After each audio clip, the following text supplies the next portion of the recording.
Maria was telling, sorry, I can't even remember our kids' names.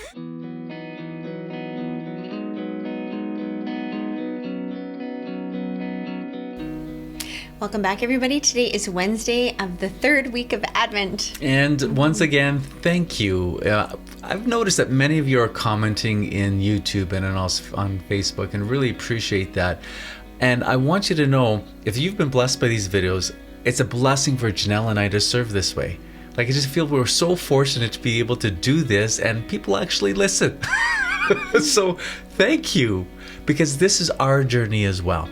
So today we continue on our journey as we read St. Alphonsus' thoughts about Advent. And do you want to go first, Janelle? Sure. The first thing that stood out to me was right at the beginning. Many indeed give themselves to God, but still keep in their hearts some attachment to creatures, which prevents them from belonging entirely to Him. How then will God give Himself to a soul that divides its love between Him and creatures? So this actually reminded me of a little conversation that I had with my 5-year-old and 3-year-old this morning, because Maria was telling, sorry, I can't even remember our kids' names. Maria was telling Sarah, who's a 3-year-old, you know, Mommy loves you, but she loves Jesus more. And it was like she was trying to make Sarah feel badly. And so I had to explain to her that I can only love Sarah because I love Jesus, and because all love comes from Him, because He's the one who created it. And, you know, it just made me think, you know, how God doesn't want our love to be divided.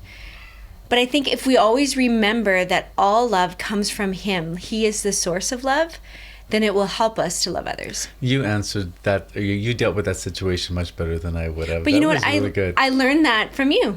Because you said that one time. I was like, yeah, that's a good answer. Well, I forgot.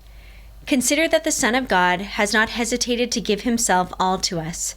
A child is born to us, and a son is given to us.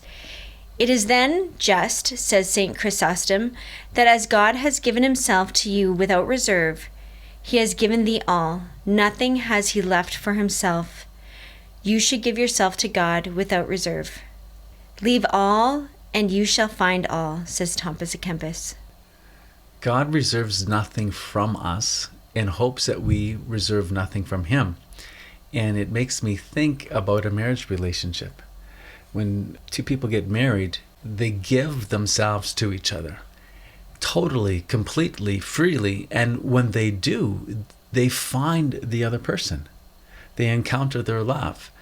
And when one party doesn't do that, it's like a barrier to this intimacy, and it really ruins the relationship. When you take this marriage analogy a little bit step farther, imagine a man standing in front of his to-be bride saying the wedding vows, and he begins to say, I, Mr. Wonderful, take you, my love, to be my spouse. I promise to be true to you in good times and bad, in sickness and in health. I will love you and honor you all the days until next Wednesday.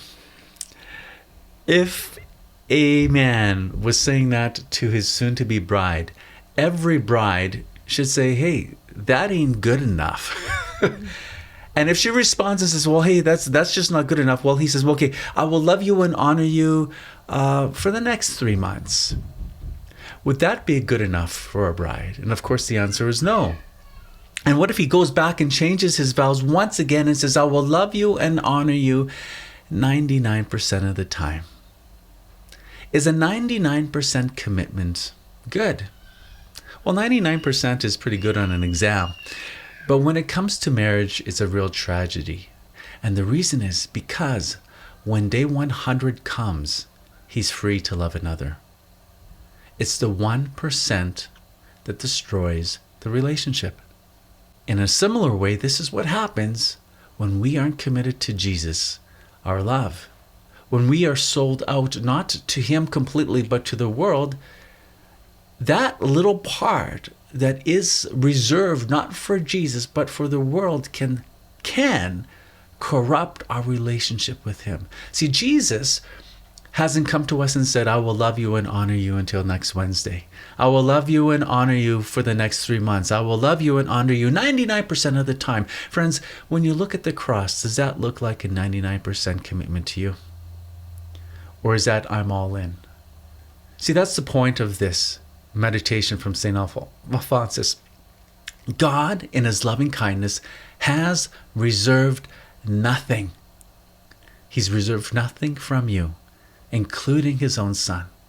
That should cause a great response within our hearts to want to reciprocate that. So I got a question for you. Are you aware of a conscious, concrete decision to say, Jesus, I am yours?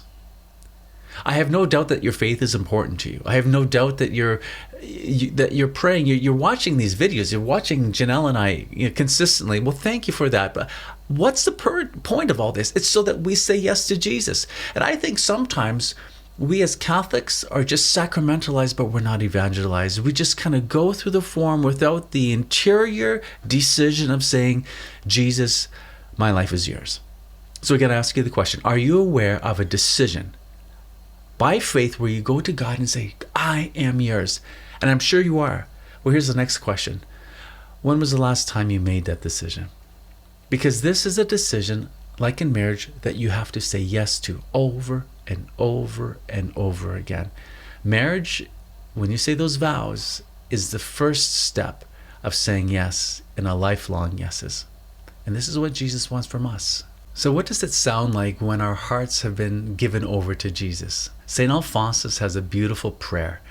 And I want to share this with you. And as Janelle reads it, make his prayer your own. Make his yes to Jesus your own today.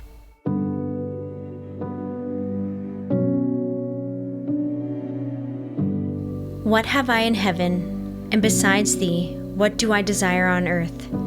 You are the God of my heart, and the God that is my portion forever. I desire nothing, either in this life or in the next, but to possess the treasure of your love. I am unwilling that creatures should any longer have a place in my heart. You alone must be its master. To you alone shall it belong for the future. You only shall be my God, my repose, my desire, all my love. Give me only thy love and thy grace, and I am rich enough. O most holy Virgin Mary, obtain for me that I may be faithful to God, and never recall the gift which I have made of myself to him. Amen. Friends, thank you so much for watching. Remember to comment below, share with us what stood out to you and why. The rosary is going to be right up there to pray along with us, and we will see you tomorrow.